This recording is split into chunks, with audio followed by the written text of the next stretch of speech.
Bonjour tout le monde et bienvenue dans cette première séance sur deux dans laquelle on va aborder le corrigé de concours d'accès au Centre régional des métiers de l'éducation et de la formation, session janvier 2018. Je tiens tout d'abord à signaler que pour cette année, ou bien pour l'année 2018, il y avait deux sessions, à savoir session janvier et puis session décembre, plutôt de session décembre et session janvier.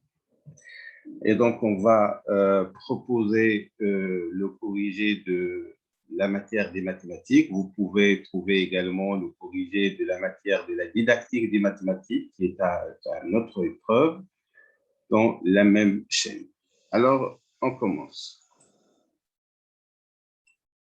Donc, une troisième remarque, c'est que l'épreuve des mathématiques est proposée dans cette session sous forme de QCM à l'encontre, par exemple, de l'unique, peut-être l'unique, ou bien la seule session 2016 où il est proposé sous forme de questions rédactionnelles, c'est-à-dire le candidat est amené à rédiger, le corriger sur sa copie.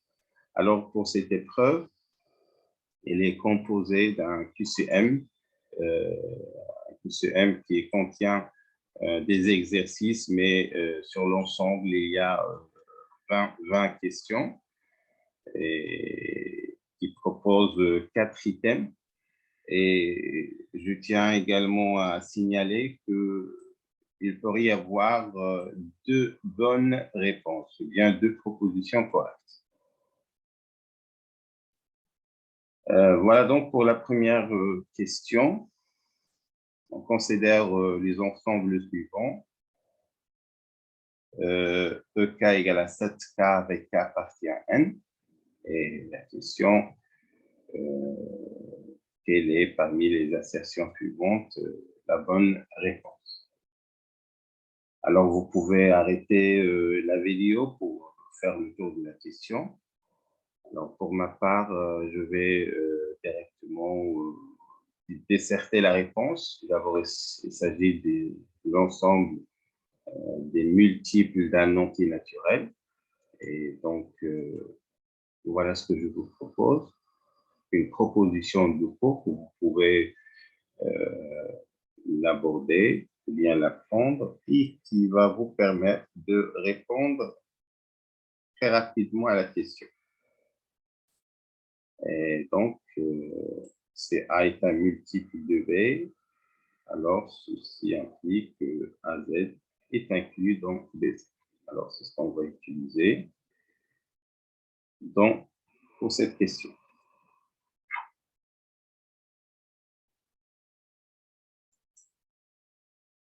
Et donc, la bonne réponse est bien B. B, puisque pardon,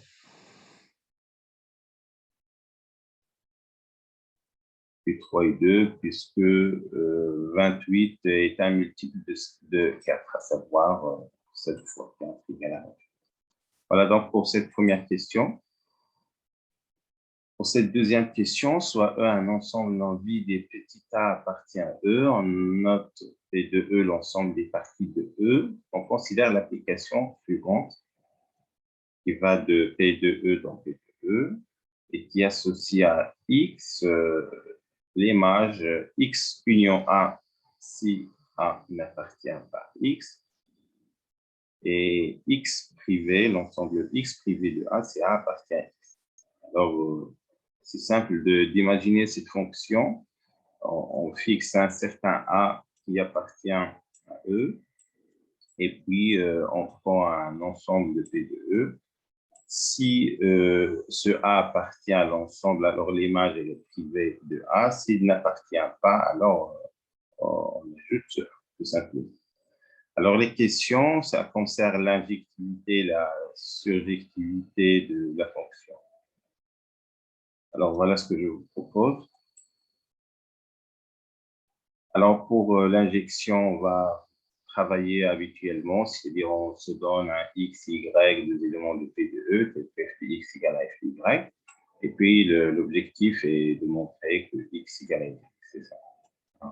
Sauf que on peut avoir quatre cas, selon que A appartient à X, petit a appartient à X, parce que A, c'est un élément donné dans E, ou bien A appartient à Y. Et donc, on a quatre cas. Soit A est dans X, soit A appartient à Y, soit A n'appartient pas à X, soit A n'appartient pas à Y.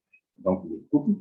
Alors, si on prend par exemple le cas qui correspond A appartient à Y et A n'appartient pas à X, on va trouver pour les images X union A égale Y moins A, ce qui montre qu'on ne peut jamais avoir X union A égale Y moins A.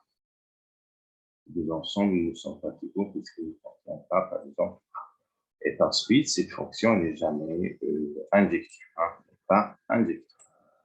Pour la surjectivité, alors je vais fixer un élément de l'ensemble d'arrivée à cette partie de E et je me demande est-ce que je peux trouver un autre élément Z tel que Y égale F de Z. Alors, je vais chercher ce Z. Et bien sûr, puisque l'application a cette particularité de dépendre de A, donc si A appartient à Y, je vais prendre l'ensemble Z, Y privé de A. Dans ce cas, l'image de Z, on va ajouter le A, donc ça va rester Y. Ça marche. Si cette fois A n'appartient pas à Y, alors je vais prendre Z égale Y union l'ensemble qui contient 1, le singulier A. Et puisque l'image de Z, cette fois-ci, va priver de A, donc alors c'est exactement l'image de Y. Dans ce cas-là, F, elle est surjective. Donc, oui, long, F est surjective, mais elle n'est pas injective. Voilà donc la réponse. On a travaillé pour un ensemble de quelconque, en particulier pour un ensemble de filet. Troisième question. On suppose que E est fini de cardinal 1 supérieur à 2 et on note P de 0, l'ensemble des parties de E de cardinal pair. Et P1 de E, l'ensemble des parties de E de cardinal impair. Alors, quel est le cardinal de ces deux ensembles? Alors, c'est une question classique de cours, je vous laisse voir. D'abord, cette proposition, c'est que il y a 2 à la puissance cardinale de E sur un sous-ensemble de E, donc c'est un résultat cardinal de P de E égale à 2n. Voici, je vous propose quelques exemples pour vérifier ce résultat et je vous propose également la démonstration de ce résultat-là pour voir, c'est pas du tout difficile. Pour comprendre ce résultat et bien sûr comprendre également que on a deux réponses, à savoir cardinal de P1 de E, c'est 2 à la puissance n sur 2, puisqu'on divise en deux parties sur 2, et de fait qu'ils sont égaux, c'est normal d'avoir le cardinal de P0 égale 50.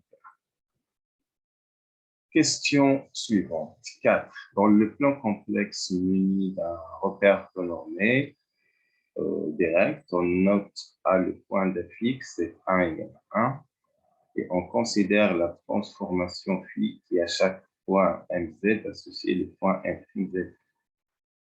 Tel z' égale à 1 plus i z moins i.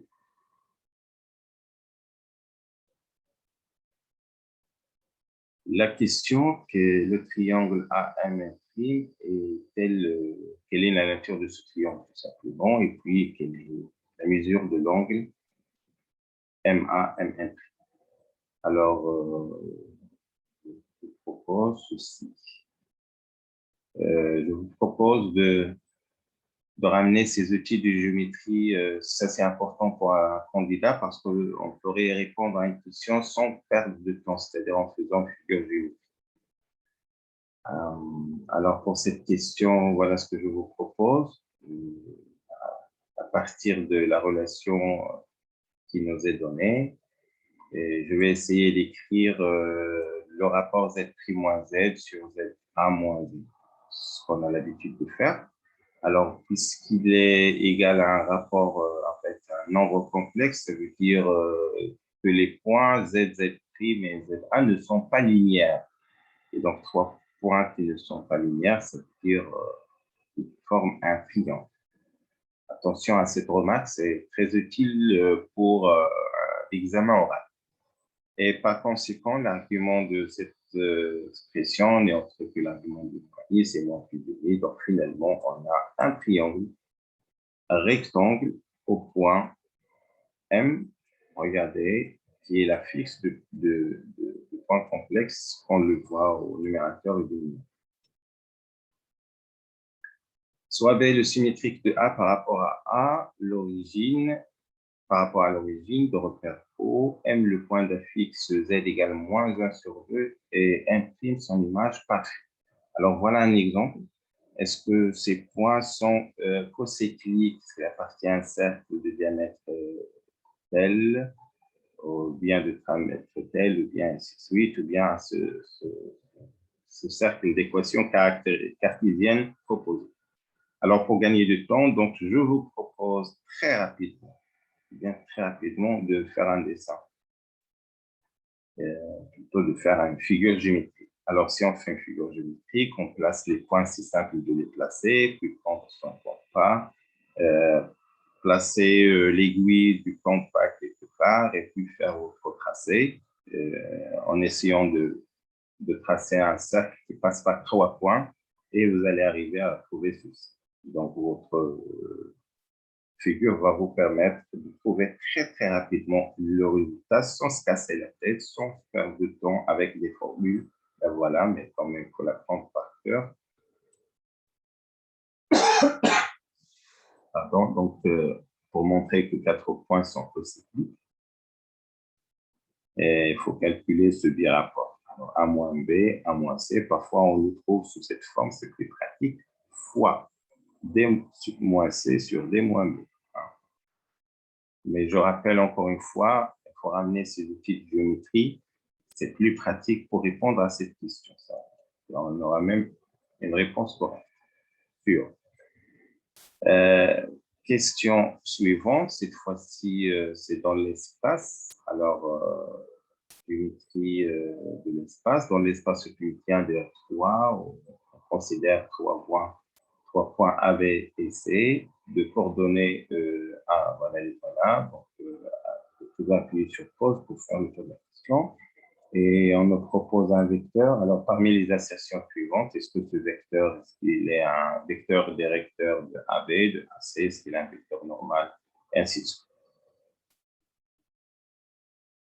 Alors, voilà ce que je vous propose. Tout d'abord, un petit rappel. J'ai déjà fait un petit rappel lors de notre session. On va commencer par écrire le système d'équations paramétriques.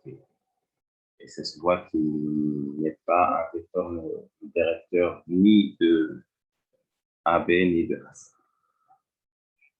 Pour le vecteur normal d'un plan, je vais faire le produit scalaire de n par les deux vecteurs qui constituent le plan, à savoir AB et AC. Heureusement, je n'ai pas perdu le temps ici en calculant les AB et les AC. Et donc, NAB, ça va me donner 0, NAC, ça va me donner 0. Donc, le vecteur normal, il est perpendiculaire, disons, de droite constitue les plans. Donc, le vecteur 1, en conclusion, est normal au plan ABC. Une équation cartésienne de plan ABC. Alors, cette fois-ci, également, il n'y a pas grand-chose à faire parce que si N1 ABC est un vecteur normal, alors l'équation cartésienne s'écrit sous la forme A, X, B, Y, C, Z, A, X, B, Y, Z, plus D, plus D, et D parallèle. Et pour calculer les D, on remplace par les coordonnées d'un point, que ce soit A, B, C, bien entendu, on choisit le point le plus simple. Dans ce cas-là, je choisis le C de coordonnées de 2. Alors, de même, pour étudier les positions relatives de deux plans, je vais prendre le vecteur directeur normal ici, de coordonnées 1, moins 2, et 1. Et je vais faire le produit scalaire avec celui de, plan P. Si je trouve 0, ça veut dire qu'ils sont perpendiculaires, alors c'est ce qu'on a.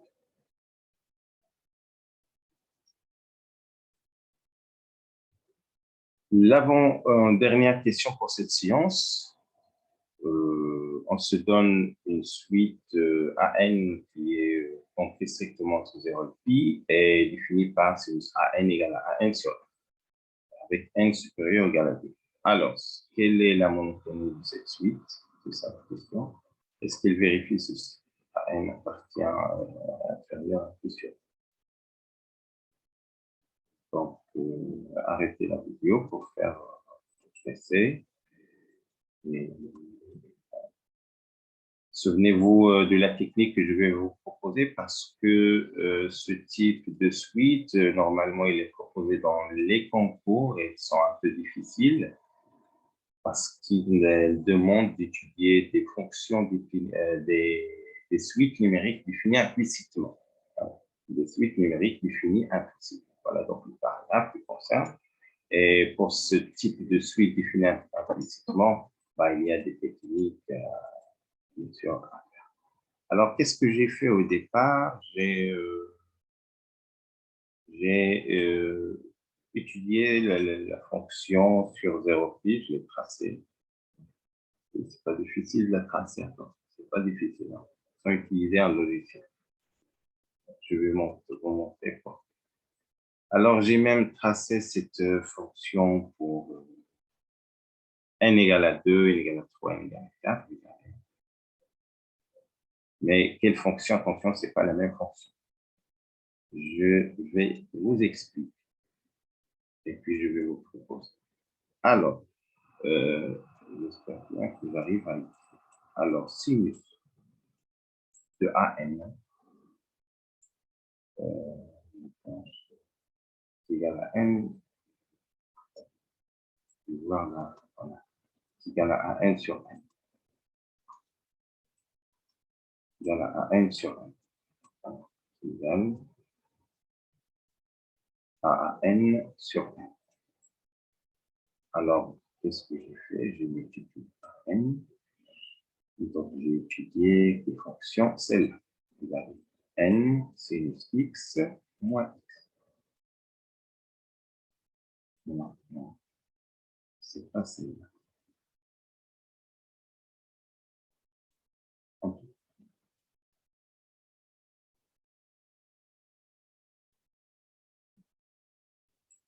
Voilà la fonction que j'ai étudiée.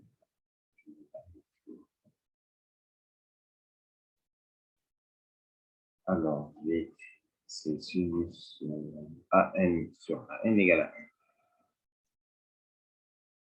1. On va vraiment difficilement à manipuler ceci. Sinus AN sur AN égale à 1. Alors, regardez, j'ai tracé la fonction sinus AN sur AN. Et puis, je vais chercher l'intersection avec la droite horizontale, ou bien parallèle à l'abscisse d'équation y égale à 1. Et donc, ce point d'intersection n'est autre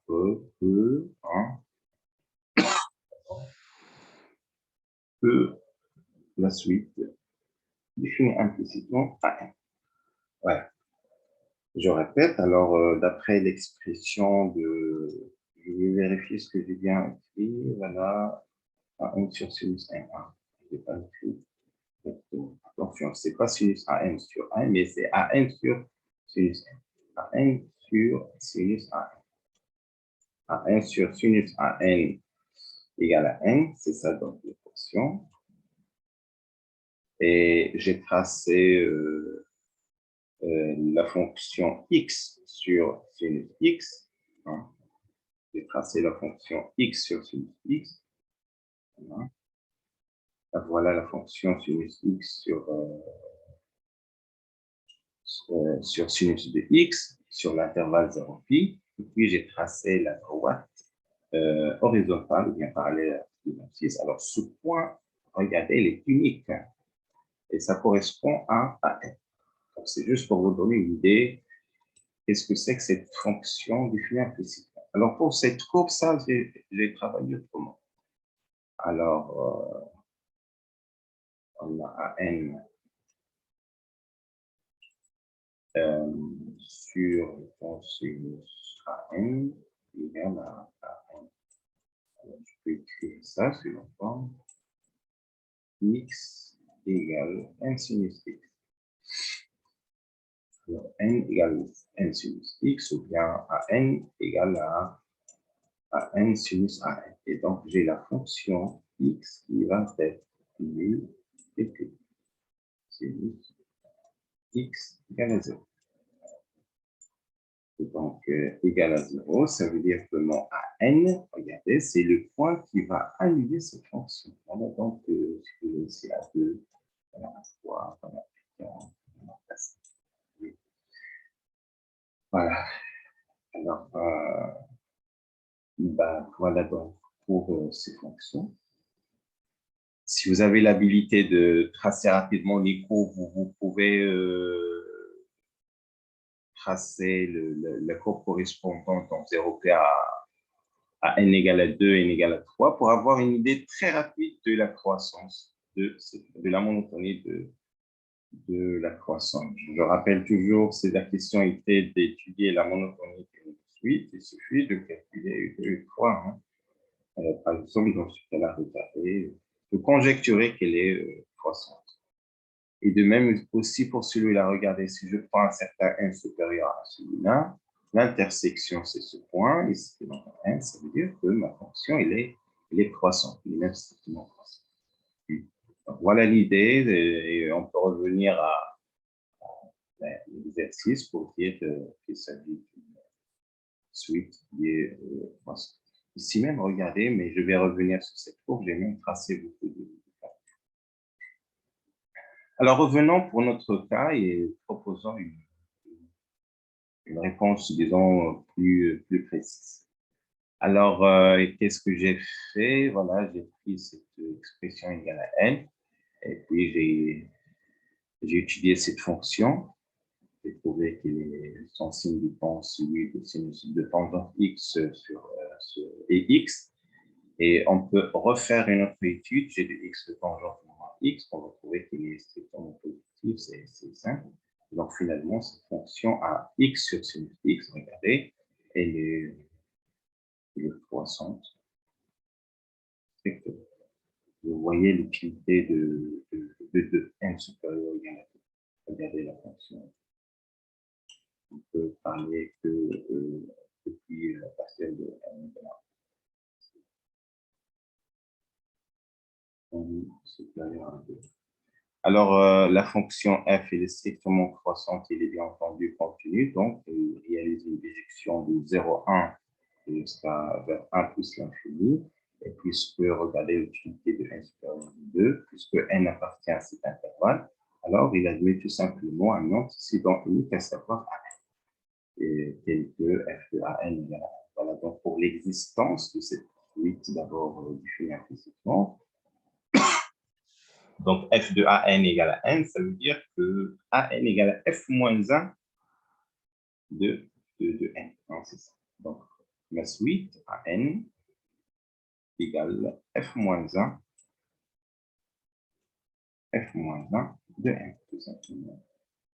Et donc, AN plus 1, c'est f moins 1 de n plus 1. Or, on sait que n plus 1 est supérieur à 1, donc on peut passer à la composée par f, faisant la même monotonie. Donc, AN plus 1 est supérieur à 1. Donc, arrêtez la vidéo pour voir la proposition, bien évidemment. Vous pouvez utiliser l'autre méthode également. Vous pouvez se résumer. Question 10. Il existe deux réels AB, une suite epsilon 1 converge vers 0, qui converge vers 0, tel que A inscrit sur la forme A plus B sur A. Donc, ce résultat-là montre que celle-là, c'est la limite. Et puis, il s'agit d'un développement asymptotique au voisinage de l'infini.